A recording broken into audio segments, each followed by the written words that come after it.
The remainder of my school days were no more auspicious than the first.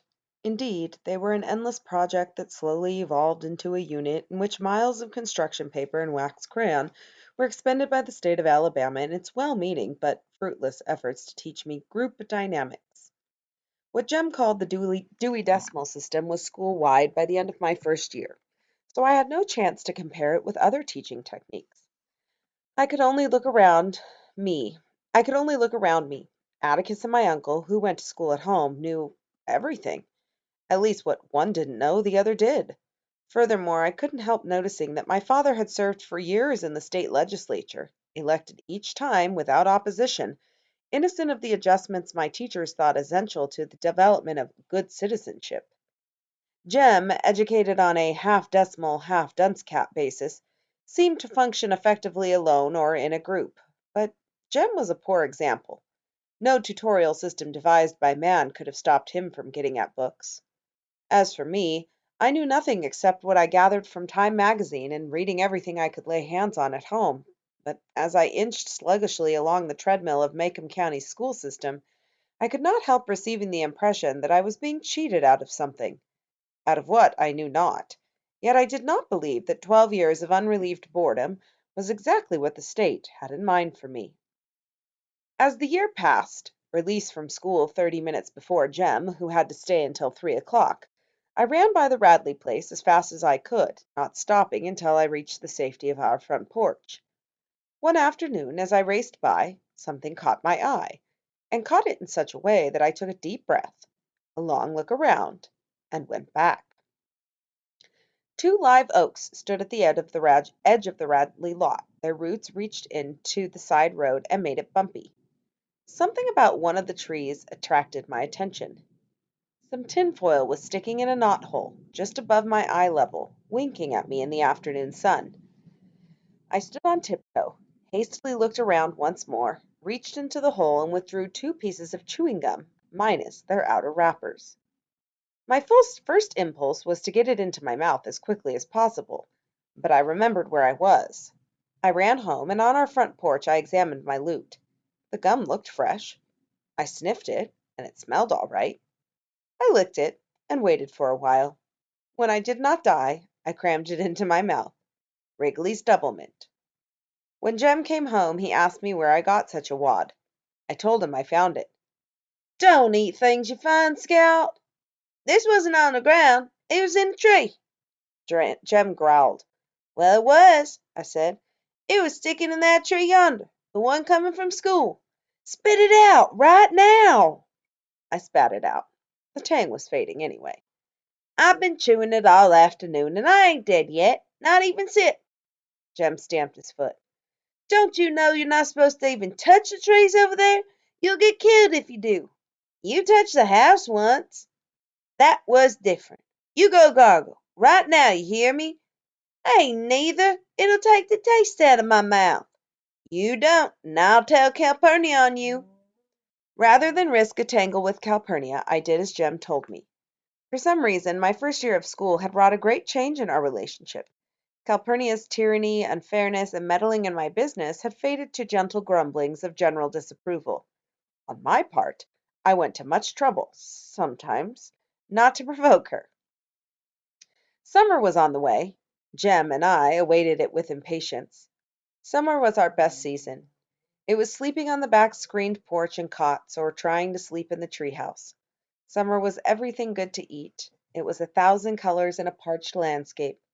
But most of all, summer was still. The authorities released us early the last day of school, and Jem and I walked home together. "Reckon old Dell'll be coming home tomorrow," I said. "Probably day after," said Jem. "Mississippi turns him loose a day later."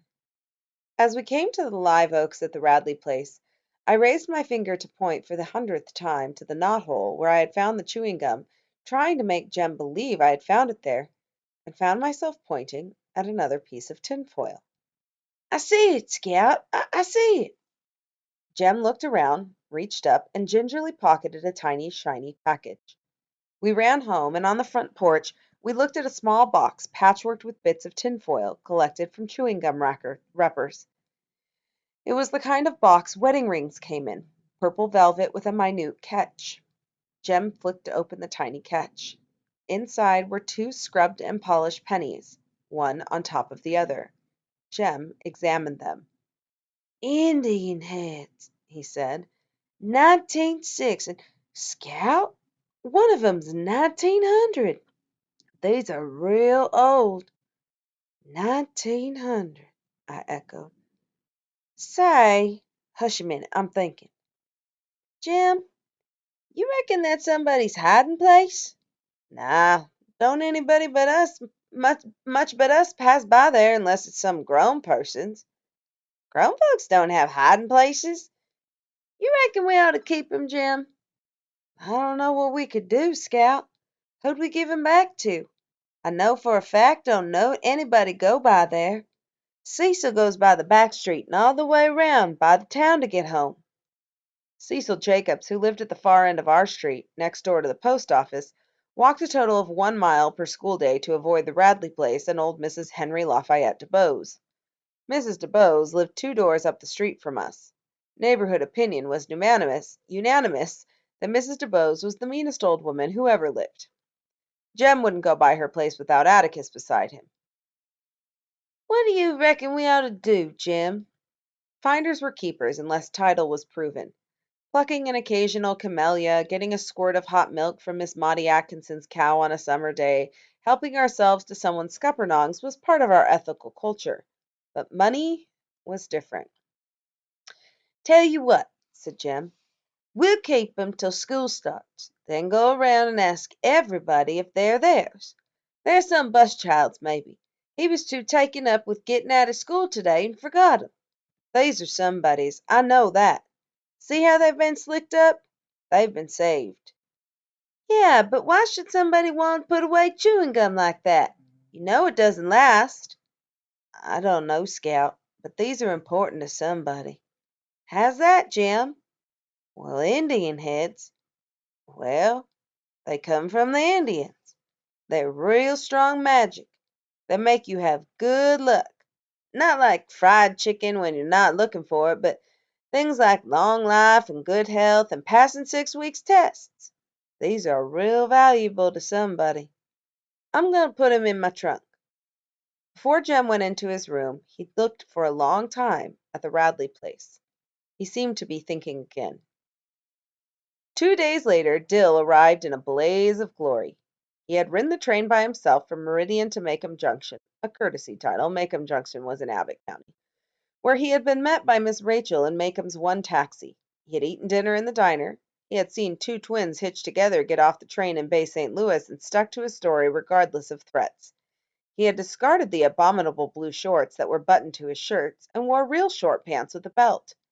He was somewhat heavier, no taller, and said he had seen his father. Dill's father was taller than ours. He had a black beard, pointed, and was president of the L&N Railroad. I helped the engineer for a while, said Dill, yawning. In a pig's ear you did, Dill. Hush, said Jem. What'll we play today? Tom, Sam, and Dick, said Dill. Let's go in the front yard. Dill wanted the Rover boys because there were 3 respectable parts. He was clearly tired of being our character man. I'm tired of those, I said. I was tired of playing Tom Rover, who suddenly lost his memory in the middle of a picture show and was out of the script until the end when he was found in Alaska. Make us up one, Jim, I said. I'm tired of making 'em up. Our first days of freedom, and we were tired. I wondered what the summer would bring.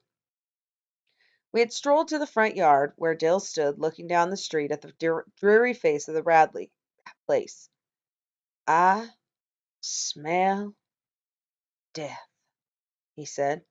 I do. I mean it, he said when I told him to shut up. You mean when someone's dying you can smell it? No, I mean I can smell somebody and tell if they're going to die. An old lady taught me how. Dill leaned over and sniffed me. Jane Louise Finch, you are going to die in 3 days. Dill, if you don't hush, I'll knock you bow-legged. I mean it now. Y'all hush, growled Jem. You act like you believe in hot steams. You act like you don't, I said. What's a hot steam? Asked Dill. Haven't you ever walked along a lonesome road at night and passed by a hot place? Jem asked Dill. A hot steam's someone who can't get to heaven. Just wallows around on lonesome roads, and if you walk through 'em, when you die, you'll be one too, and you'll go around at night sucking people's breath. How can you keep from passing through one? You can't, said Jem. Sometimes they stretch all the way across the road. But if you have to go through one, you say, Angel bright, life and death, get off the road, don't suck my breath. That keeps 'em from wrapping around you. Don't you believe a word he says, Dill, I said. Calpurnia says that's African American talk. Jem scowled darkly at me, but said, Well, are we going to play anything or not? Let's roll in the tire, I suggested. Jem sighed. You know I'm too big. You can push. I ran to the backyard and pulled an old car tire from under the house. I slapped it up to the front yard. I'm first, I said. Dill said he ought to be first. He just got here. Jem arbitrated, awarded me first push with an extra time for Dill, and I folded myself inside the tire. Until it happened, I did not realize that Jem was offended by my contradicting him on hot steams, and that he was patiently awaiting an opportunity to reward me. He did, by pushing the tire down the sidewalk with all the force in his body. Ground, sky, and houses melted into a mad palette. My ears throbbed. I was suffocating. I could not put out my hands to stop. They were wedged between my chest and knees. I could only hope that Jem would outrun the tire and me, or that I would be stopped by a bump in the sidewalk. I heard him behind me, chasing and shouting. The tire bumped on gravel, skied across the road, crashed into a barrier, and popped me like a cork onto pavement. Dizzy and nauseated, I lay on the cement and shook my head still, pounded my ears to silence, and heard Jem's voice. Scout! Get away from there! Come on! I raised my head and stared at the Radley Place steps in front of me. I froze. Come on, Scout! Don't just lie there! Jem was screaming. Get up, can't ya? I got to my feet, trembling as I thawed. Get the tire! Jem hollered. Bring it with you! Ain't you got any sense at all? When I was able to navigate, I ran back to them as fast as my shaking knees would carry me. Why didn't you bring it? Jem yelled. Why don't you get it? I screamed. Jem was silent.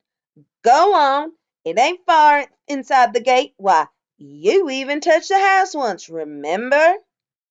Jem looked at me furiously, could not decline, ran down the sidewalk, treaded water at the gate, then dashed in and retrieved the tire. See there? Jem was scowling triumphantly. Nothing to it. I swear, Scout, sometimes you act so much like a girl, it's mortifying. There was more to it than he knew, but I decided not to tell him. Calpurnia appeared in the front door and yelled, Lemonade time! Y'all get in out of that hot sun 'fore you fry alive. Lemonade in the middle of the morning was a summertime ritual. Calpurnia set a pitcher and 3 glasses on the porch, then went about her business. Being out of Jem's good graces did not worry me especially. Lemonade would restore his good humor. Jem gulped down his second glassful and slapped his chest. I know what we are going to play, he announced. Something new. Something different. What? Asked Dill. Boo Radley. Jem's head at times was transparent. He had thought that up to make me understand he wasn't afraid of Radley's in any shape or form, to contrast his own fearless heroism with my cowardice. Boo Radley? How? asked Dill. Jem said, Scout, you can be Mrs. Radley. I declare if I will. I don't think it's matter, said Dill. You still scared? He can get out at night when we're all asleep, I said. Jem hissed. Scout, how's he going to know what we're doing? Besides, I don't think he's still there. He died years ago and they stuffed him up the chimney. Dill said, Jem, you and me can play, and Scout can watch if she's scared. I was fairly sure Boo Radley was inside that house, but I couldn't prove it and felt it best to keep my mouth shut or I would be accused of believing in hot steams, phenomena I was immune to in the daytime. Jem parceled out our roles. I was Mrs. Radley, and all I had to do was come out and sweep the porch. Dill was old Mr. Radley. He walked up and down the sidewalk and coughed when Jem spoke to him. Jem, naturally, was Boo. He went under the front steps and shrieked and howled from time to time. As the summer progressed, so did our game. We polished and perfected it, added dialogue and plot until we manufactured a small play upon which we rang changes every day. Dill was a villain's villain. He could get into any character part assigned him, and appear tall if height was part of the devilry required. He was as good as his worst performance. His worst performance was Gothic. I reluctantly played assorted ladies who entered the script. I never thought it as much fun as Tarzan, and I played that summer with more than vague anxiety, despite Jem's assurances that Boo Radley was dead and nothing could get me, with him and Calpurnia there in the daytime and Atticus home at night. Jem was a born hero. It was a melancholy little drama, woven from bits and scraps of gossip and neighborhood legend. Mrs. Radley had been beautiful until she married Mr. Radley and lost all her money. She also lost most of her teeth, her hair, and her right forefinger. Dill's contribution. Boo bit it off one night when he couldn't find any cats and squirrels to eat. She sat in the living room and cried most of the time, while Boo slowly whittled away all the furniture in the house. The three of us were the boys who got into trouble.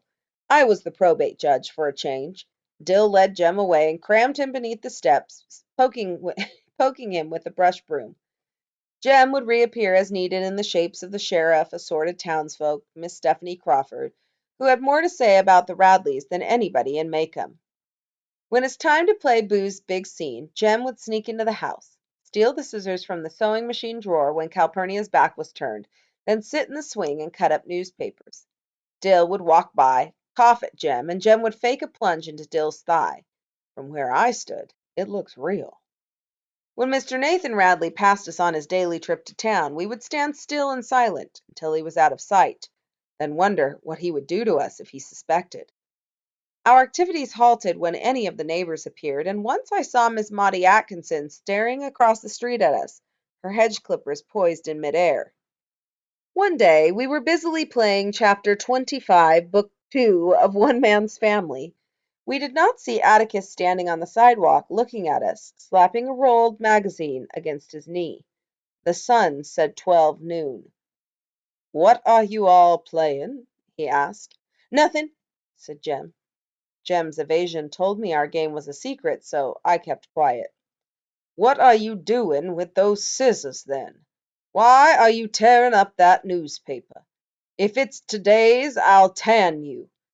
"Nothing." "Nothing what?" said Atticus. "Nothing, sir." "Give me those scissors," Atticus said. "They're no things to play with." "Does this by any chance have anything to do with the Radleys?" "No, sir," said Jem, reddening. "I hope it doesn't," he said shortly, and went inside the house. "Jem!" "Shut up! He's gone in the living room. He can hear us in there." Safely in the yard, Dill asked Jem if we could play any more. "I don't know. Atticus didn't say we couldn't." "Jem," I said, "I think Atticus knows it anyway." "No, he don't. If he did, he'd say he did." I was not so sure. But Jem told me I was being a girl, that girls always imagined things. That's why other people hated them so. And if I started behaving like one, I could just go off and find some to play with. "All right, you just keep it up then," I said. "You'll find out." Atticus's arrival was the second reason I wanted to quit the game. The first reason happened the day I rolled into the Radley front yard. Through all the head shaking, quelling of nausea, and Jem yelling, I had heard another sound, so low I could not have heard it from the sidewalk. Someone inside the house was laughing.